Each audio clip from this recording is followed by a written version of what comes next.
What's up, and welcome back to another episode of Insights, the podcast built to help you with your recruitment and digital marketing. I'm joined this week by Haley Marketing's co-CEO, David Searns. David, how are you feeling this week? I got the short straw, right? I got to be the last minute guest on the show. Yeah. Actually, I'm super excited to be here. It is a beautiful day down in my neck of the woods. And I know we're going to have some fun chatting because it's always fun. By the way, Sure. I got a chance to listen to your Brad Interviews ChatGPT podcast last night. It was really cool for anybody who's watching this one. If you missed that one, go check it out. It's just wild, the conversation that Brad had. I appreciate you saying that. I ended that call, or that conversation rather, by basically saying this went drastically better than I thought it was going to go. I thought it was interesting. I sat down, and if you have not seen the episode, I'll give you guys the 30 seconds pitch of it. I sat down with ChatGPT to get sort of a state of staffing. Where are we headed? What have we learned? What can we expect? What are the best doing differently? What are some of the people who are lagging behind failing to see? David, one of the sections that I thought was the best was, what questions should I be asking on a sales call? What questions should I be asking my candidates? But it was a interview with ChatGPT, and it went better than I thought. I really liked when you said, what didn't I ask you that I should have asked you? And the ChatGPT came up with a very, I'm going to use the word thoughtful, but if it was a human, it would have been a very thoughtful response. Yeah. How about even I asked it what book it would recommend, right? So I think I said something along the lines of, what is one book that fundamentally changed your life? Which I always ask on Take the Stage. Thinking Fast and Slow, it came up with right away. Yeah, what is going on here? But yeah, I'm glad you liked the episode. I hope everyone else enjoys it as well. And you said it's nice in Florida. It's 41 in Buffalo today, sir. I don't know if you know, but it's almost short season out here too. I was going to say, it went to 68 here last night. That was like long pants season. Yeah, we are, no, 40. I'm running in shorts at this point. So we'll see. But I appreciate you joining me today. I do have one interesting question for you to get us started. Do you think the industry right now has a selling problem? Is it really harder to sell staffing services? Or in your opinion, are owners sort of just playing out of the old playbook and calling plays from a playbook that's outdated, hoping for different results? Okay, so I will share perspective with the disclaimer. I'm not out knocking on doors, but I can tell you what I'm hearing from people. Is it harder to sell today? Absolutely. Are they using the same playbooks? Yeah, I think by and large they are using the same playbook. And if you look at a lot of the sales trainers, they're teaching a lot of amazing selling best practices, but they're not fundamentally changing some of the realities in the market because they can't. So the number that scares me the most is the one that SIA has been talking about, which is the penetration rate of the staffing industry, which was about 2.93% of all workers were temporaries in the 2013, 14, 15 years. It's down to 1.6. So even if you had the exact same number of jobs, if the economy was flat, we've lost almost 50% of the temp jobs. That's scary. So if I'm selling and my overall market is 50% of what it once was, that's going to be harder. Now combine that with the thing that's usually good for our industry is uncertainty. Because uncertainty means, hey, I don't know. I'm not going to make full-time hiring decisions. So instead, I will work with temporary employees till I figure out what the heck's going on. This uncertainty feels different because I see more people who are just sitting on the sidelines. So instead of uncertainty being, we're going to do temps instead of FTEs, they're saying, you know what? We're just not going to do anything right now till we figure it out. Tariffs, I'm not sure what's going to happen next. What's the government going to do? And it is political turmoil is definitely impacting the industry. I do believe you see the economic data and it doesn't sound so bad. But if you strip AI out of that data, it's awful. So we have a very weak economy combined with a downturn in staffing. And now you're selling to HR managers who probably have been reduced in their own company. So they're stressed. You're selling to hiring managers who have big goals to accomplish and struggling to accomplish them. They're stressed. Staffing is not top of mind for any of these people because they're not in the mode that they were in of hire, hire, hire. So to bring the answer to your question to a close, yeah, it's a lot harder to sell. And I don't think we've changed the playbook enough to deal with the realities of what's going on in the world. What do you propose we do in that situation then? So if you step back and say, hey, fundamentally, what does a business do? Okay, I make stuff, I deliver services, I ship goods. Then you look at how do they do things? How does work get done? One of the things that I would think we would see, and I sort of thought we were heading this way when people talked about skills-based hiring, is people breaking down jobs and work into more of the projects that need to get done. So there are so many things that a business needs to do that are not full-time needs, that are projects. And I would think staffing companies would be leading the charge to be breaking businesses down into their projects and saying, here's how to get the A talent for that project need that's going to last for 1 month, 3 months, a year, 3 years, but then it ends. And then you don't need that same project team. It's sort of like the way the movie industry works. They put together a massive team. If you've ever stayed to the end of the credits, you can see all of the teams, and usually teams all over the world with different parts of the movie. But they broke the movie down into projects and they assemble these massive project teams that are usually going to work for multiple years to put out a movie. A lot of business could be run the same way if we learn to really redefine how work gets done and help our clients redefine it. I love that analogy. I was actually Rachel and I went to Vegas in October, and we went to see Wizard of Oz at the Sphere. I'm not a big Wizard of Oz fan, but we were there, and it was like something to do during the day. And where I'm going with this is, I remember the last closing credits. And if you haven't been in the Sphere, I mean, it's anybody listening, it's a massive, just immersive screen, right? The credits were surrounding us. So you're talking probably close to 500 people involved in this one operation, which is to create a video for the Sphere. I mean, hundreds of names. And when you think about being project based and not necessarily tied to the role, I agree with you. I think that's a huge opportunity for the industry if we start selling a different product, if we start selling a different outcome of what we do instead of necessarily the person. Well, let's look at it from another industry. Let's look at management consulting. So, what does a consulting company do? I worked for Price Waterhouse many, many years ago. So, I got in their management consulting division. And essentially, we would be brought in to tackle a project. And ironically, sometimes we were trained on what we were going to do. I was a junior person there, was early in my career. We were trained what we were going to do just before we got put on the assignment. So, I had an assignment where I was helping an HR department in a public organization to redevelop all of the job descriptions for the public sector employees. I didn't have any background in that, but they came in, they trained me, they upskilled me, and they basically supplied me as temporary labor to work on this project. I was there as an intern. I was there for a couple of months as we redid the job descriptions for this entire city. So what did they do? They sold me as a consultant.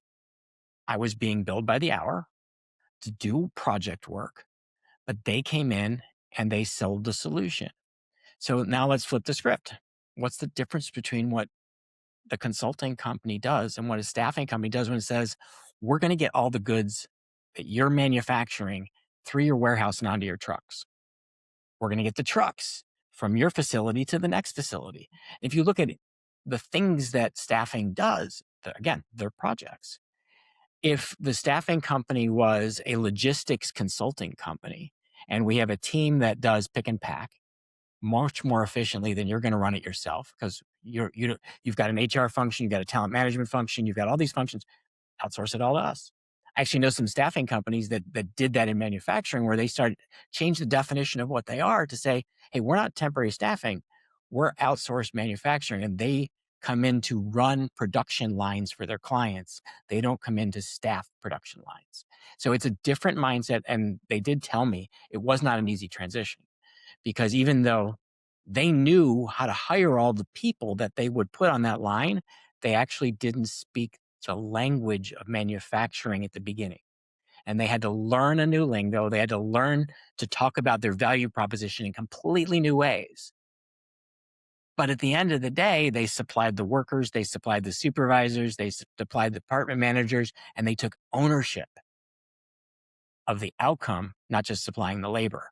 That's how you can change the product is what do I own? The higher I am up the food chain and that deliverable, more value I'm providing and the more I can charge for my services. And the really cool thing is the less I'm playing the what's your markup game.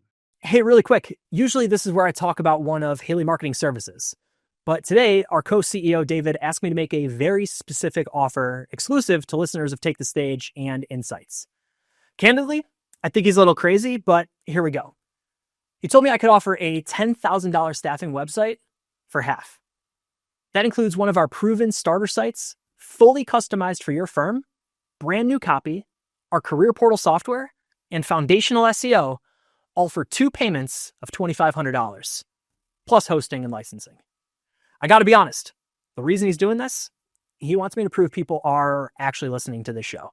So if you're thinking about a new website, message me on LinkedIn and mention the crazy website promo from Take the Stage or Insights. One catch, it's limited to the first 7 staffing firms. So don't wait.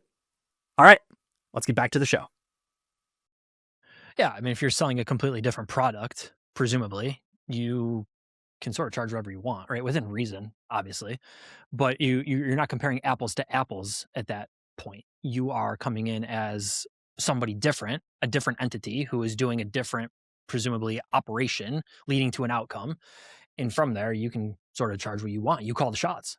Yeah. And if you look at, the staffing industry has successfully done this many times. If you look at MSP services, that was repackaging on-sites to be a new way. I put on-sites with the VMS and I'm going to take responsibility for managing it and sourcing all the vendors. And I'm going to make that a product. Okay. RPO.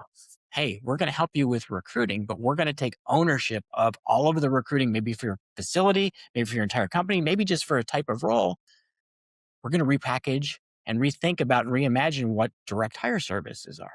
So I do think, Brad, there's a product problem. And I think we need to think about product in terms of what's the value the customer needs and what are different strategies for delivering that value. And, to play on your last podcast, this is a great thing to sit down with AI and say, hey, let's do it. Let's do a deep research analysis of the problems. And I'm going to pick a segment of staffing in manufacturing.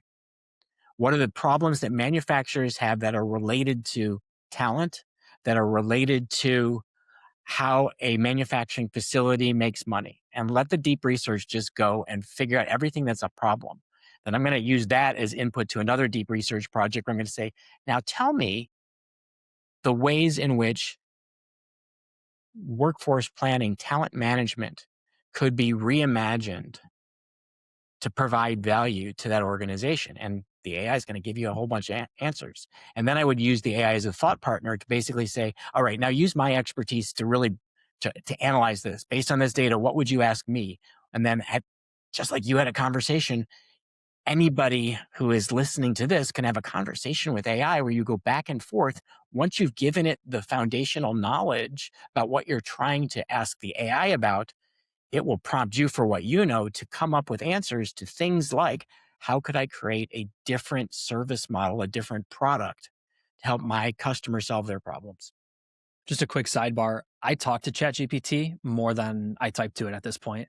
In sort of this marathon block that I'm a part of now in training, have to do a lot of conversational running where you're sort of at this slower pace. And I sort of test that theory if I can run at a conversational pace by putting in my headphones and talking to ChatGPT and working through different challenges or preparing for shows. I think it's a huge unlock in terms of let me ask you questions, let's unpack this, but now ask me the questions, interview me in terms of where I'm at in my seat, David, like you're referring to, and from a manufacturing standpoint, okay, you now know everything that I'm trying to do. What did I forget to ask? Ask it of me so that you have more information than than is necessary. And let's take it a step further. So if I'm selling in manufacturing, I'm selling to HR. I may be selling to the plant manager. I'm probably selling to, may not be the CFO, depends on the size of the company, maybe it's the CFO or a controller, but somebody who's a financial decision maker. I may be selling to purchasing. I would continue that AI conversation to say, if I was going to reinvent my services and build a new business model to best serve, and I would go audience by audience by audience, what would the best staffing product look like for an HR manager? What would the best staffing product look like for the CEO? Yeah. And I would just see what it comes up with. You're probably going to get 9 out of 10 ideas are garbage. All you need is I one. love where you're going with that in terms of segmenting it based on different audience. I had a call with a client, I think it was last week, and she had said at one point, we're selling to HR. That's our entry point.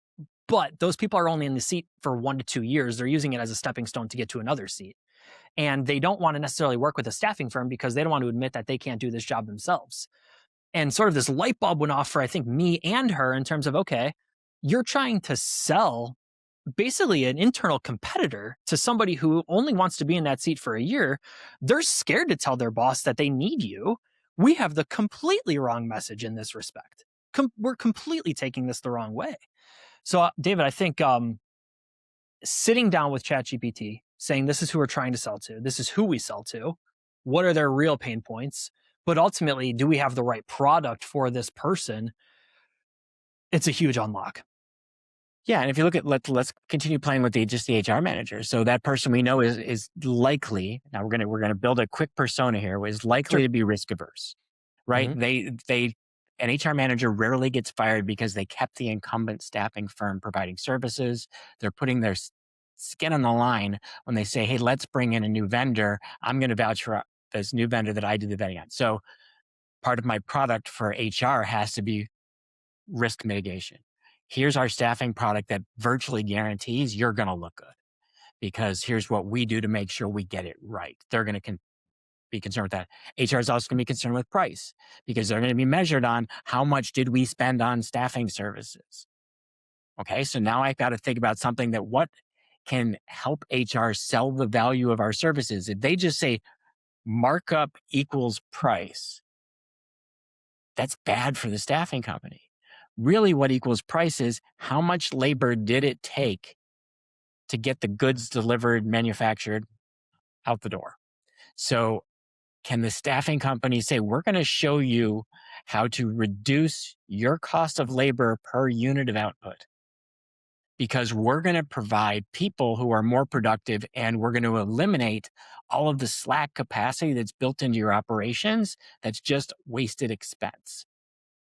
So again, that's just one audience, and thinking about what motivates them. And what you just said, I actually really like. If they're going to be in that seat 1 to 2 years and they're really thinking, this is my stepping stone, then how do I build a product that is designed to make HR look like the hero? As opposed to, which I know 90+% of the staffing professionals I've spoken with over the last 30 years have said, yeah, we sell to HR, but we try to go around them. Because usually HR is a non-positive gatekeeper.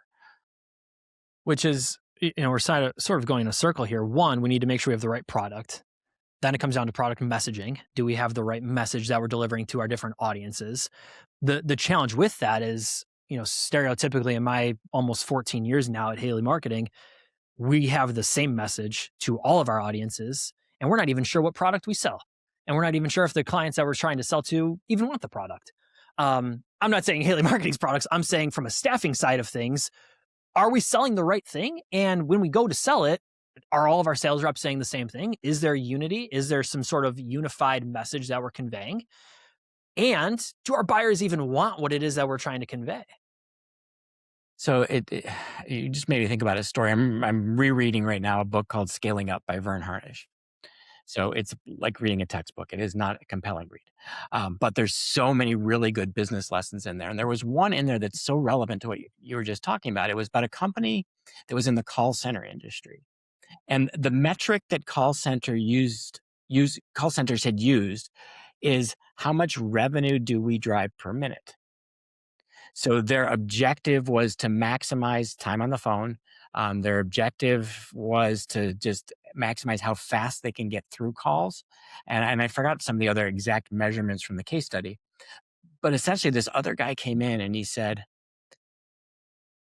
to the people who operated the call centers, what's your biggest frustration? And they told him it was related to churn. Like, we can't keep people in seats. And when we can't keep people in seats, we're constantly in training mode. But the worst thing is we're constantly giving bad advice to people. What matters the most to us is, can we find a way to constantly give good advice, the right answer the first time, first call dispositions. So this guy changed how he hires. He built he started paying his call center staff dramatically more than the average call center. And then he said, I'm no longer going to sell on the same pricing model everybody else does. I'm basically going to sell an outcome-based model. And instead of making it was like if the average was $1 a minute people were earning, with the different model and focusing on a different value proposition, he was able to sell for $5 a minute. He 5x'd his margin by just not changing his product to what his customers wanted most, which was a more stable, more educated, more knowledgeable call center worker, which he couldn't get following the norm that was in the industry. I've talked to people in staffing before. I said, there's definitely differences between, low performing, I don't care about my job people, and high performing, I really care about my job. I'm going to give you 110%. There's been tons of academic research that proves that value. But you see very few, if any, staffing companies saying, hey, there's a price differential. If you want A performers, I have a whole database just of them. They're 70% markup people. They'll produce for you the equivalent of 28% markup people because they're that productive. But I'm not going to give them to you for 28% because it's too hard for me to keep them and retain them. And I pay them the best in the industry. So I've talked to literally one person ever who said, we used to do that, create that segmentation, and we had a talent pool of our A+ people that if clients wanted them, they were always sold on a premium. Hey, it's Brad taking a quick break to give a shout out to a team I trust deeply at FoxHire. I've known their team for over 7 years now, and if you're looking for an employer of record partner that helps recruiters confidently grow contract placements and build recurring revenue without taking on extra risk, FoxHire is perfect for you. They do it all: payroll, taxes, benefits, workers' comp, and multi-state compliance behind the scenes. You keep full control of your client relationships and bill rates, while FoxHire takes on the employer responsibility and back office work. This makes it easier to turn contract placements into predictable recurring revenue. I gotta be honest, I trust the team at FoxHire. And if you're considering an EOR partner, I'd love for you to have a conversation with them to hear how FoxHire can support your growth. You can visit foxhire.com/Haley for more information. All right, let's get back to the show.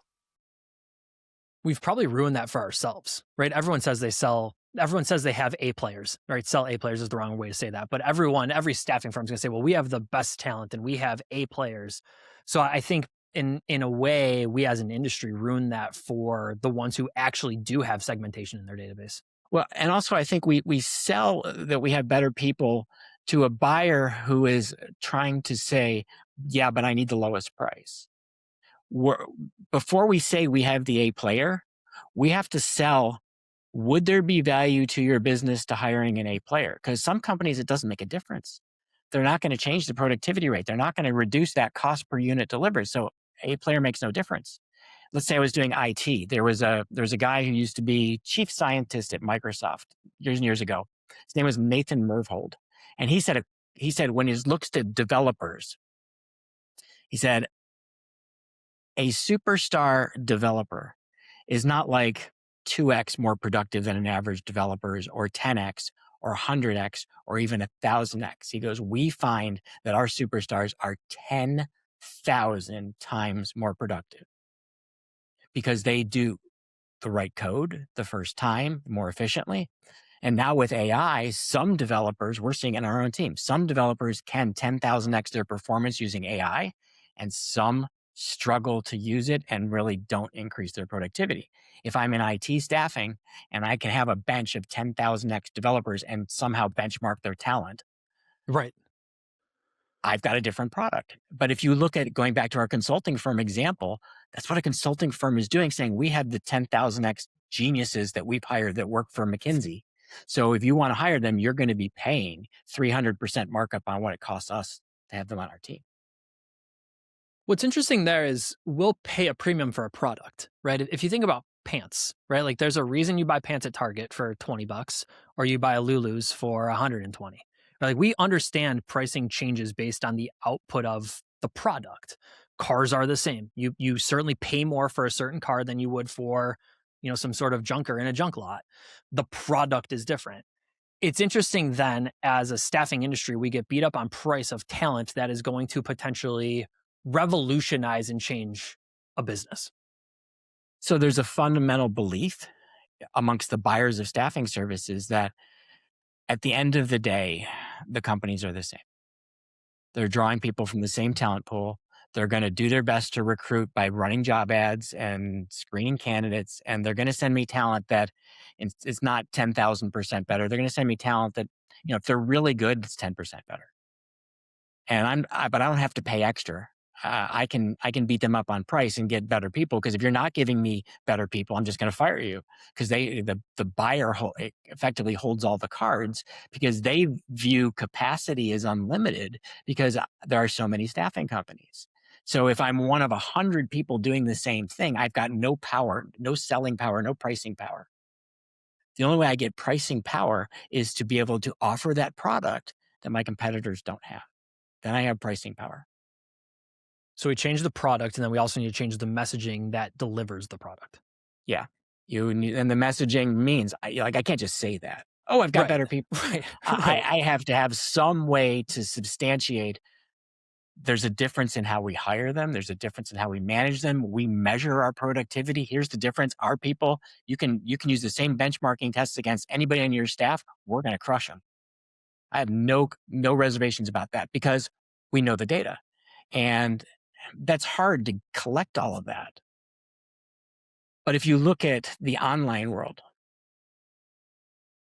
like Uber, Amazon, they're collecting all that data on every single thing that they do. And the company, I've heard somebody in staffing say this, might have been somebody on your show, the company that gets the most data, and the staffing company that can control the data, will win this game, because they will know so much about both the employer and the talent they're placing that they will have a competitive advantage that nobody else can keep up with, because they know the performance of that person. They know the work history, and they know the work ethic. It can all be tracked and documented now. Yeah. I think where we're shifting to with AI and technology is we're continuing to level the playing field for small to mid-sized staffing firms in terms of capturing that data and utilizing that data. That used to be a competitive advantage of a billion-dollar staffing agency, is having all of that data, being able to interpret that data. That comes with having a tech budget that is out of this world 10, 15 years ago. Now, with the right partners in terms of your ATS, maybe your CRM, having the right partners even internally, the right team members to just dissect that data, or having a good chat GPT prompt and whatever it might be. I think it's a little bit more than that, to be honest with you. I think it levels the playing field in terms of having access to that data that you can then leverage to your buyers.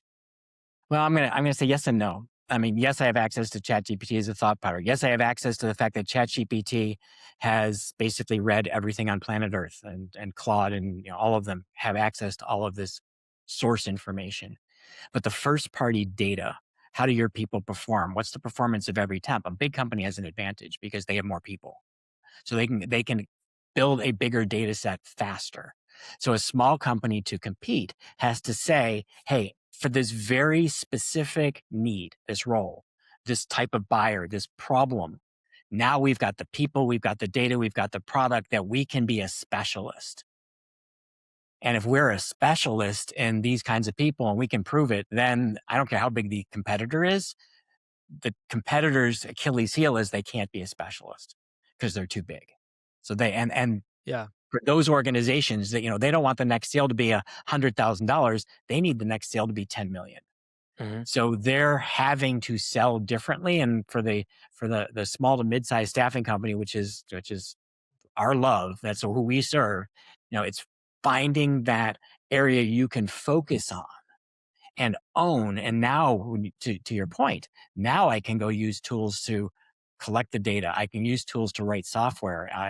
Anybody is getting to the point where they can be a coder, or at least build a prototype of something today, and a year or two from now, get the finished product out of it.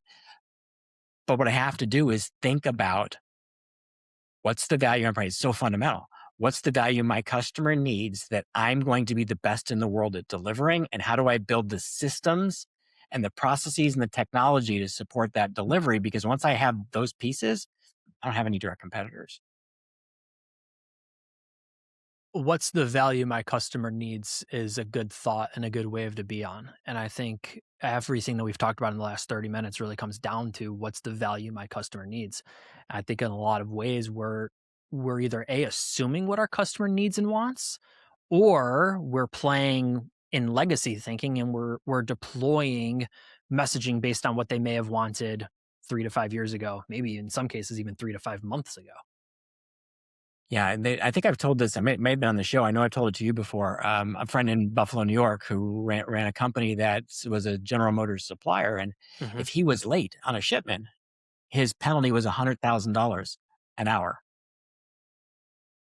So quality mattered to him, zero defects mattered to him, but the number one thing that mattered to him was, did the delivery get out the door when it was supposed to get out the door? And he would pay a much higher price for reliability. So that mattered to him. But Yeah. there were other people in the same group I was in. They didn't have any penalties for being late. They didn't have that same need for reliability. So the value proposition for those manufacturing companies was not going to be the same as it was for this one business. And to your point, um, every customer you are selling to, they may use your services in what looks like on the surface the same way. But if you dig deeper, there's likely to be different types of value they're seeing in the service. The same thing for the roles. If HR's value of your services is not the same as what the CFO sees, is not the same as what the frontline supervisor sees. If you do your job well, they all benefit in slightly different ways. If you mess up, they all feel the pain in different ways. And so if you're going to build your product to be different, who's your buyer? How do they see the value? And then what your job is once you figure out how to define that new product, now you go find the right customer. And I think that's another mistake we made. You mentioned the old playbook at the beginning. Is the old playbook means we go sell to anybody who might be hiring, because if they're hiring, they're a potential customer, so they're a good prospect. No, we need to paint a bullseye on the target for our sales team and say, our ideal customer is that bullseye. And the next circle around it, you can go to those customers. But outside of those two circles, we're really not a good fit. Hey, it's Brad taking a short break to tell you about an offer exclusive to listeners of Take the Stage. 30 minutes of strategic marketing consultation with me, completely free. Hey, whether you're looking to drive more sales or more job applications, I want to help. Visit bit.ly/stage offer. Pick a time that works best for you. That's it. Again, whether you want to drive more applications or more job orders, I want to help. That's bit.ly/stage offer. All right, let's get back to the show. So real quick, I thought you were going to take that story before, and I'm not. This is a good aside. The story of your friend in Buffalo. Didn't he charter a plane to get a He did. part at one point? Tell that He story. did, That's a because good he was- story. Well, I he don't, was I don't want late. to completely throw you off guard here, but No, that's not at where all. I He thought was- the story was going to go. He was late on delivery. And Yeah. so exactly what you said, he was chartering a plane to fly a bunch of screws from his facility in Buffalo to a GM facility in North Carolina. And we're like, what in the world? It's got to cost you an astronomical amount. And that's when he disclosed, he goes, yeah, if I'm a day late, that's 24 hours at $100,000 an hour. It's $2.4 million. Yeah. Right. Right. Mhm. Yeah, I love that story. And that's where I thought you were going to go. I think it's interesting when we think all of this, right? And you and I, we usually bring in, a marketing mindset to the show. The best marketing can't duct tape if you don't have the right product or messaging to first carry your marketing torch with, right? We could sit here and talk about, every staffing firm needs to be on LinkedIn, or you need an email newsletter, or you need this sort of marketing. I'm going to say the word stuff in this regard, but it doesn't matter if who you're trying to sell to doesn't want to buy your product in the first place. And it doesn't matter if the messaging for what is surrounding the product isn't laser focused first. Yeah, and we actually had the entire conversation. We've been doing like a marketing, and we've actually been doing a marketing 101 talk. So there's this thing in marketing, they refer to it as the marketing mix, or the 4 Ps of marketing: price, product, place, promotion. So when 99% of the world thinks marketing, they focus on the promotion. okay, where do I run the ads? And everybody's now, how do I build my online funnel that's going to do this? Great. How do I create my automations? It's going to do this. Great. That's promotion. Promotion to me is the last of the 4 Ps. Product is the first, and product goes hand in hand with pricing. So my product and pricing have to correlate. So if I want to be seen as premium, I need high prices. If I want to be seen as the most affordable, I need low prices. If I want to build a more sustainable business model, I need a product that maybe is a recurring service, and now I'm going to price it as a subscription model. So product and pricing go hand in hand. And product and pricing are really driven by customer needs. Then the next thing is distribution or placement. But it's the how do I get my product to the customer? So in staffing, the distribution model is I have salespeople that sell and recruiters that recruit, and that's how I distribute staffing services. Well, maybe there are partner opportunities. You see this sometimes in IT staffing, where they'll say, hey, our customer is the tier 1 systems integrator, and we're going to sell to that one. They bring us into all their clients. Our job is just to be a fulfillment engine when they sell a new contract. We don't really need much of a sales function because we're going to have these partnerships and they sell to their clients, but we just get the talent they need when they need it for a project. So that's an example of distribution. Somebody else is getting you in the door. My favorite example of distribution ever was how Microsoft came to be when Bill Gates was on a plane flying to a meeting with IBM, completing the prototype of the DOS operating system on the flight so that he could land and show them this new operating system for IBM computers. That meeting went well. IBM said, this is going to be the operating system for all of our personal computers. And you know the rest of the tale. Microsoft became one of the largest companies in the world based on software that runs computers. So that's the distribution. Microsoft wouldn't exist if they had salespeople knocking on doors, selling you an operating system for your PC. It came pre-installed. Where does your staffing come pre-installed in somebody else's services? So then that last piece is the fun part for us as marketers. That's the promotion. How do we get someone's attention? How do we get them interested? How do we get them to buy? How do we use persuasion effectively? All the fun stuff we do in promotion. But if you've done the other 3 parts first, don't tell anybody, but you don't spend much in the last part of marketing. It kind of just falls into place. It just falls into place. I think it's kind of easy if you have all the things in place to start. I mean, otherwise, I don't know, you're kind of just grasping at straws. Yeah. And then what you see is, and when you start with the promotion first and you start with, or outbound sales first, is I put myself in a little tiny box that defines my product as I see it. And I made my box the exact same color, the exact same shape, the exact same size as everybody else. It's like, going to Costco and all you see is these massive boxes like, oh, there's the little package in there. And you're like, where? It's this giant warehouse. I can't even find you. It's the same thing when we're selling here, when we start by assuming product and price are already predetermined for us. And so now I've got promotion, which is I'm going to, stand up and bang a drum to explain why my service is better and why I have better access to talent and why my technology is going to make an impact. All those things are great. But if you've done the other part first, all those things become much easier. David, I think that's a great jumping off point. I think you got us out of that one. Usually, as host, I'm here to try to get our guests out of the show. I think, though, that was a fantastic way to end this one. I want to thank you for coming on this episode of Insights. I know I reached out to you. I think it was just later at the end of the day. And I appreciate making some time to come on this episode of Insights and walking through sort of Marketing 101. It's a nice refresh for everyone, a nice refresh for me as well. It's always good to sit down and talk with you, though. Thanks, Brad. Always a blast. I really appreciate the chance to come and hang out with you. All right, you take care.